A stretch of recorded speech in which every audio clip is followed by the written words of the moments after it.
Hello and welcome to Canutillo Convos, the official Canutillo ISD podcast. I'm here with Dr. Galaviz, our fearless leader. You always say fearless. I have a lot of fears, sir. A lot of fears going on. Well, but now if I don't say it, it's going to be weird.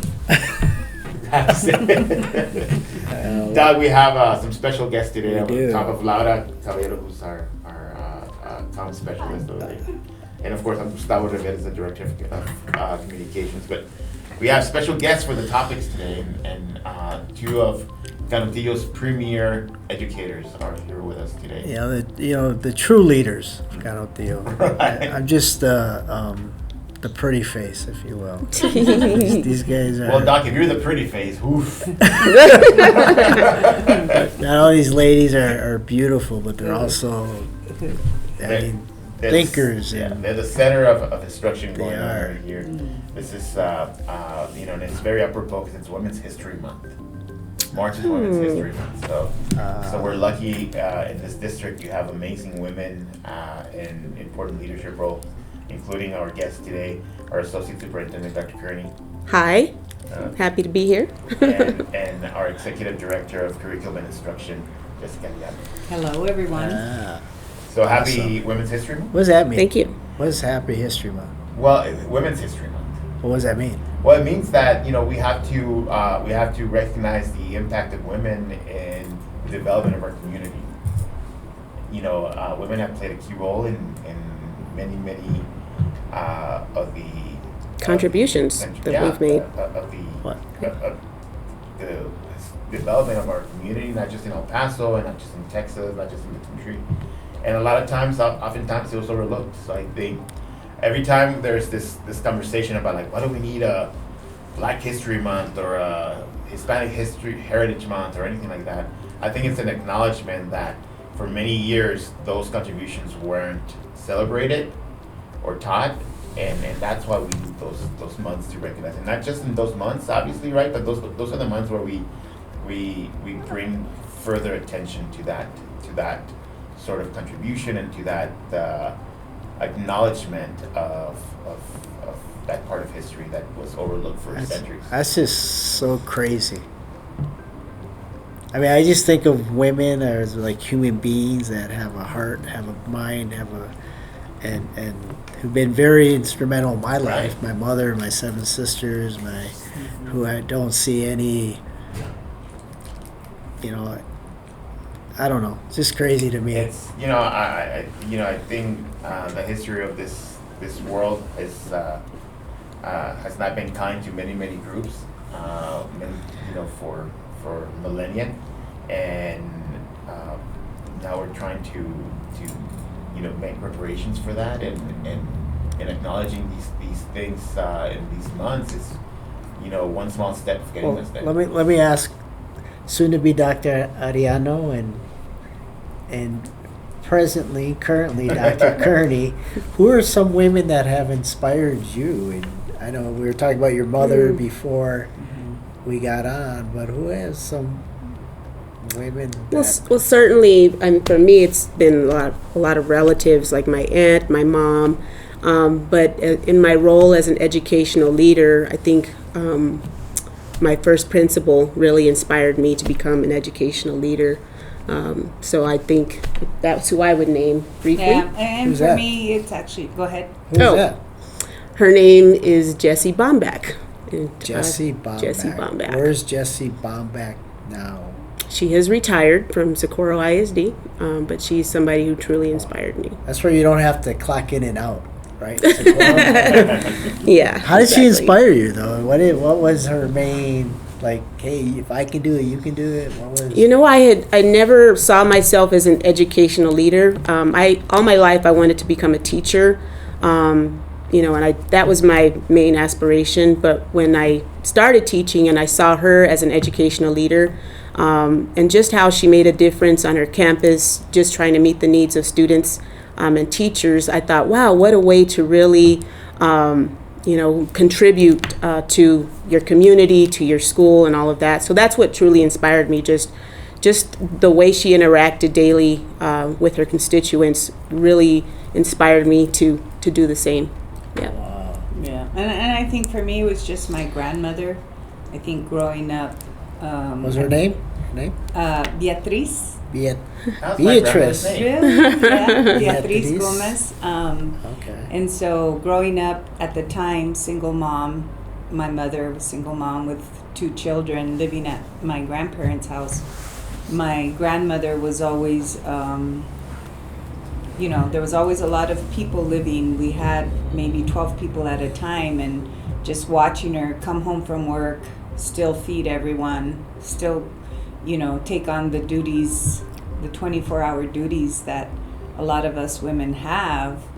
I think was just very inspirational because she taught the value of hard work, and despite her upbringing and what she had to face in her era, just telling us, giving us the advice, how to handle certain situations and what to do, and never to depend on anyone and to work hard. Has society play a role? I mean, it does, but the pressure of being that mom, the pressure of the roles the dominant culture has set. Because I know I was doing in San Antonio with a woman superintendent, and she was saying about there's a difference between a man superintendent and a woman superintendent because of the man, the husband can get the kid to practice, but the woman was waking the kids up, getting them breakfast, making sure they're and plus the pressure of running a school district. And I know I always talk to shout out to Fabian's Dr. Vahil, because you see the superintendency all suit and tie, and then 1 or 2 or 3 spread out. Yep. So Well, when I started in this district back in 2007, our superintendent was Dr. Pam Padilla. And seeing her as a superintendent, I think that was the first time I had ever seen a female superintendent. And that's another person that I guess inspired me to pursue my superintendent certificate. Just being able to see, the difference that she was making in our district as a woman. Like I said, the first one I had really seen model that for me was very impressive. So, yeah. Shout out to Pam Padilla. It does. It does. I think society, especially in the different cultures, for me personally, the Hispanic community, the expectations of the role of a mother, I think is what plays a big role in trying to fulfill what you saw your parents or your mom or whoever that might be going through, and still trying to excel in your career and maintain that culture that you value so much, that you just know, en mi casa la mujer manda kind of thing. You really do want to uphold both roles. Yeah, and the role that especially in our culture, in Hispanic culture, which is the only one I can speak about, the role that women have played in getting many of us that have been fortunate to cycle out of poverty, and cycle into a more middle class or upper middle class level, to where it ends that cycle of poverty, ends that thing, and women play a critical role of that, because they're oftentimes the household manager, the budget authority in that household, that the people that really make things happen and really make that transition, and then the ones that focus in education, not just la educación, like we say in Spanish, because it's a different term. Yeah, it means manners and all that, right? Yeah. It includes manners and all that, but also your formal education. They're the ones on top of that that aspect of children, making sure that they value that, and so I mean, obviously, Ariana, like you were saying, the role women play in getting us through that cycle and ending it is just immeasurable. and also give a shout out to our EPISD superintendent, Diana Saavedra, Absolutely. leading one of our largest school districts. Yeah, it's not easy. And Dallas ISD, Stephanie Elizalde, Fort Worth, what's her name? Fort Worth superintendent. Miss Ramsey, Miss Dr. Ramsey Ramsey. came from Well, and then Midland. we have Tricia female Ramsey. superintendents in, I believe, Tornillo. Dr. and- Chavez. And then, Vega, and Dr. San Rick Luis. Vega. And San Luis. So shout out to, these ladies are really the brains behind and the thinkers, and I'm just man of white here. And Well, and they're the ones that get stuff done, right? they do. And what they've done for Canutillo, Doc, which is part of the reason they're here, is they've gotten us some recognition that's going to mean make a whole lot of difference in the lives of teachers here. We just announced earlier this week that Canutillo ISD was approved for the Teacher Incentive Allotment, which sounds sounds like a lot of procedural kind of stuff, but it means, bottom line, is that because of the hard work that our teachers put in and the hard work that our students have put in performing, many of our teachers that qualify will get a bonus from the state, monetary bonus. Dr. Kerney, can you tell us a little bit about the TIA, the Teachers Incentive Allotment, and what this means for us? Wow, so it's a big deal. So there's been a lot of groundwork behind the scenes. I want to thank Marnie Rocha, who really met with the initial team to kind of get this process started when House Bill 3 made it available to us. So she began to work with partners in the district who were able to provide their input on our process. I also want to shout out the El Paso Community Foundation, who provided us the support that we needed as a district to participate in Teacher Incentive Allotment.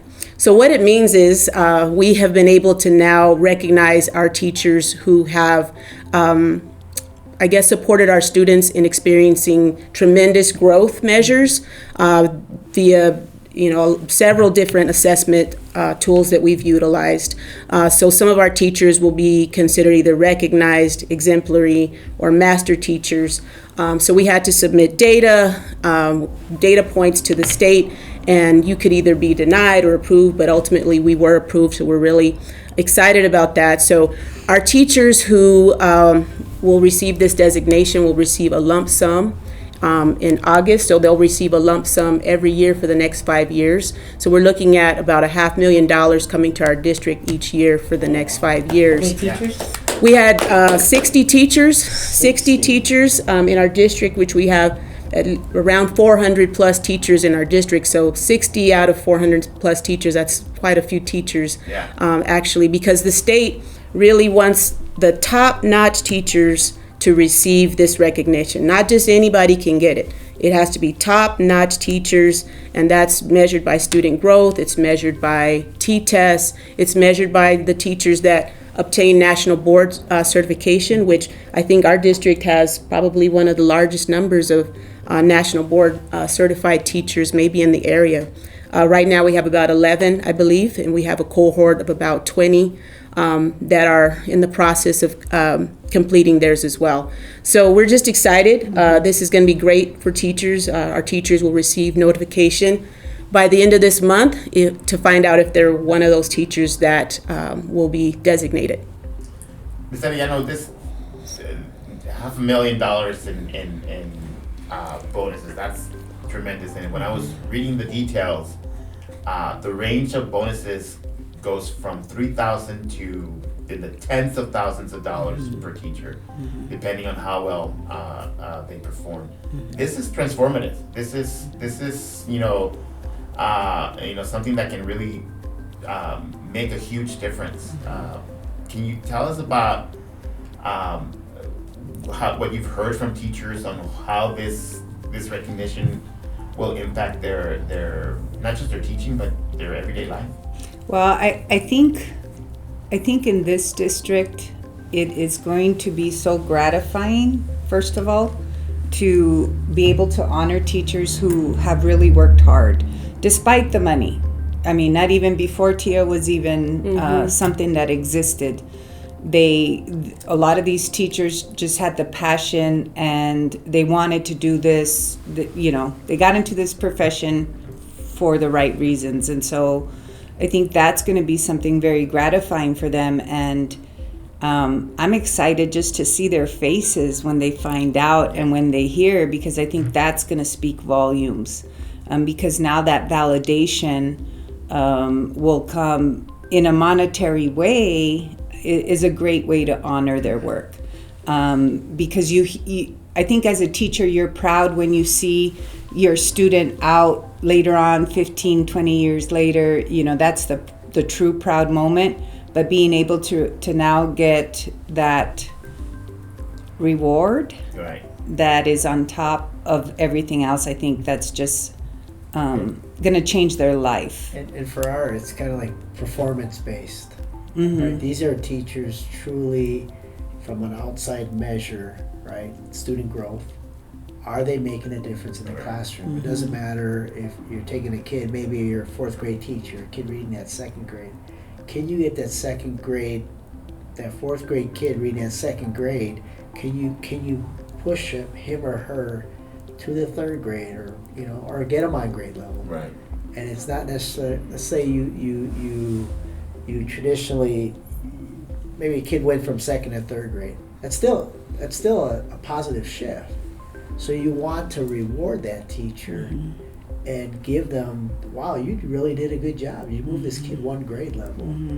And I really like it because historically what we do traditionally, everybody gets a 2% raise. Right. It doesn't matter who you are. You could be, How you did. you're the last one in school, you're the first one to leave school. We have, every organization has that.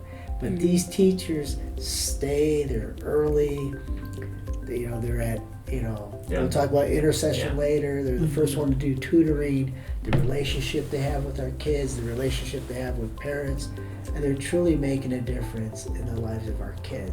And I think it also, Doc, what being approved for TIA, it sends a message to our parents and our teachers that Canutillo has top-notch educators.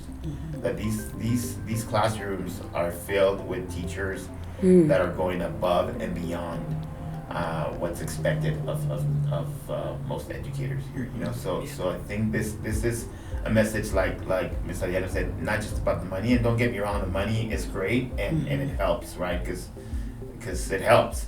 But it's really the message that it sends that's important here. The message is our classrooms are being led by instructional leaders who are at the top of their game, that put children first, and that really, really care about this community. I just want to say that, for years we've been a successful district. We've received A ratings and several other, awards and things, but it's because of our teachers. Our teachers are the reason for our success, our student success. They take risks each and every day with our students.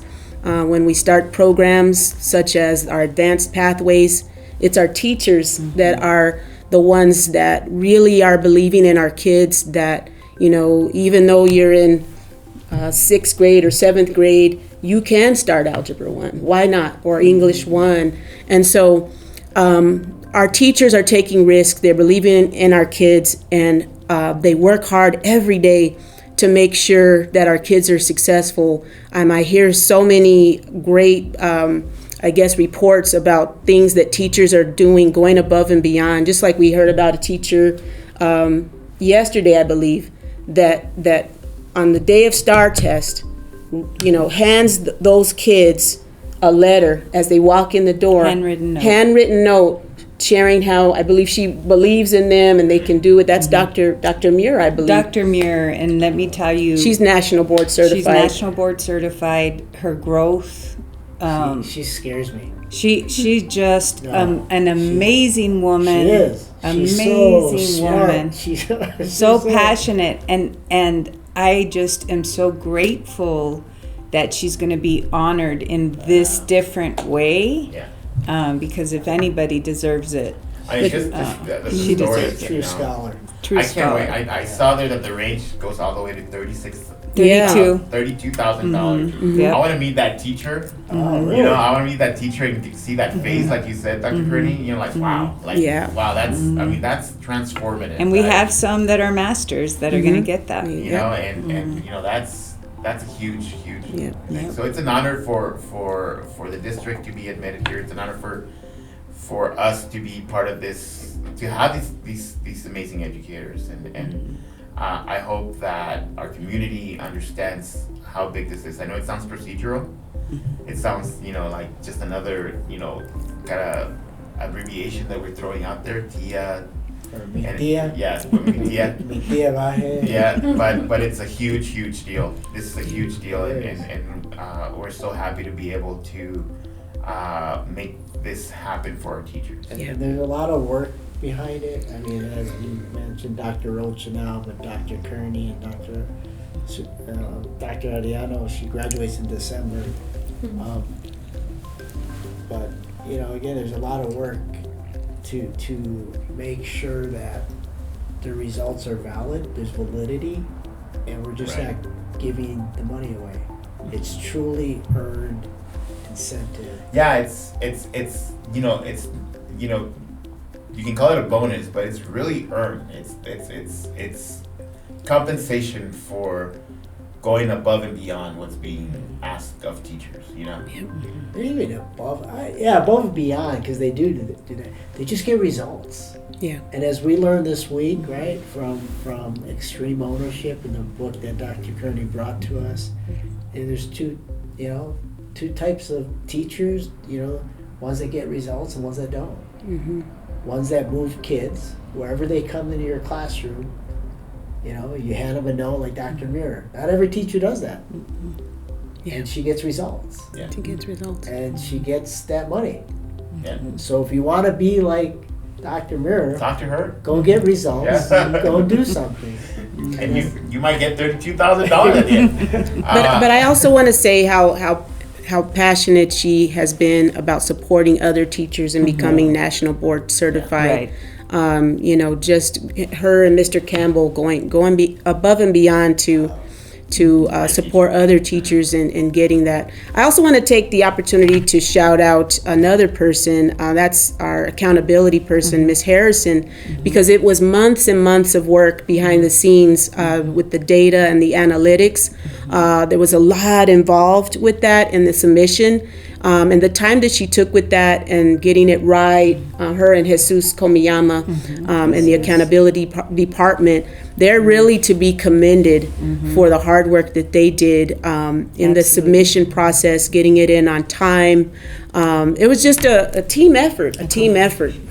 I was privileged enough to be in the hallway when I got the news that it had been approved, and the look in their face and their body language was just so like it was so telling that they were almost on the verge of crying. You know, Yeah. they're so excited and so happy. Yeah, they got, I don't know, they called me and they started singing happy birthday. We were so happy. We both felt like a birthday party or celebration. Yeah. We just, you know, grabbed each other and hugged and danced, and because we almost cried because we knew how exciting this was for our district, for our teachers, and just them receiving that recognition, that kudos. It's just everything. Who's our partner? You mentioned her yesterday. So Betsy Cook, she works with Best in Class, and the reason why we're able to partner with her is because of the El Paso Community Foundation and the grants that they've provided us.